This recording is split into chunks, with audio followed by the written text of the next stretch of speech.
Bismillahirrahmanirrahim. Assalamualaikum warahmatullahi wabarakatuh. Kami dari kelompok 2 kelas 12 agama 2 akan mempresentasikan mengenai perlindungan dan penegakan hukum di Indonesia. Hakikat perlindungan dan penegakan hukum.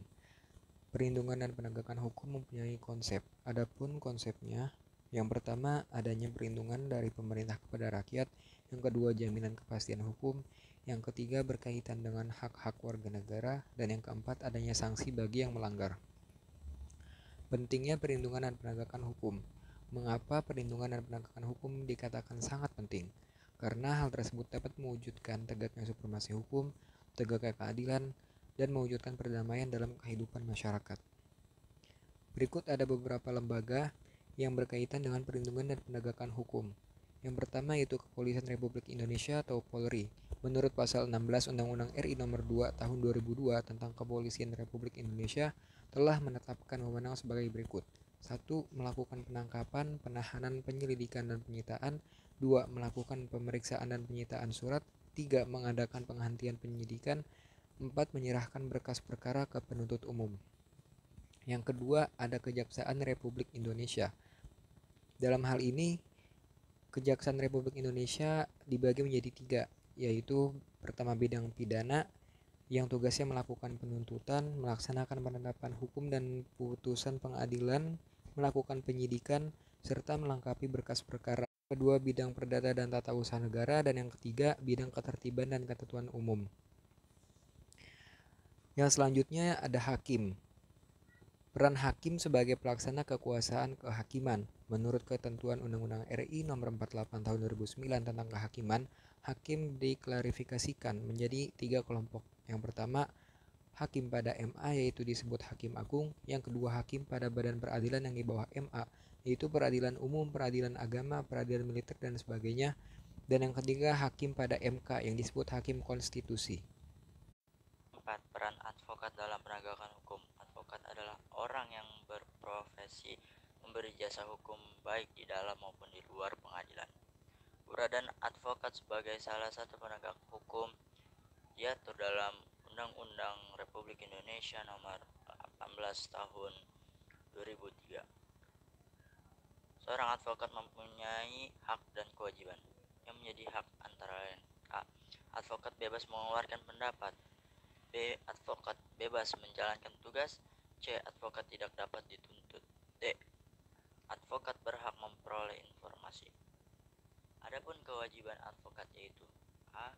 Advokat dalam menjalankan tugas dilarang membeda-bedakan perlakuan terhadap klien. B. Advokat wajib merahasiakan segala informasi dari klien. C. Advokat dilarang memegang jabatan lain. 5. Peran Komisi Pemberantasan Korupsi yaitu KPK. Tugas KPK: A. Melakukan tindakan pencegahan korupsi. B. Melakukan penyelidikan terhadap tindakan korupsi. C. Koordinasi dengan instansi yang berwenang melakukan pemberantasan tipikor. Wewenang KPK: mengordinasikan penyelidikan.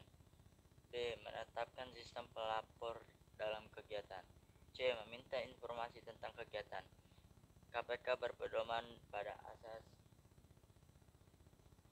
kepastian hukum. B. Keterbukaan. C. Akuntabilitas. D. Kepentingan umum. E.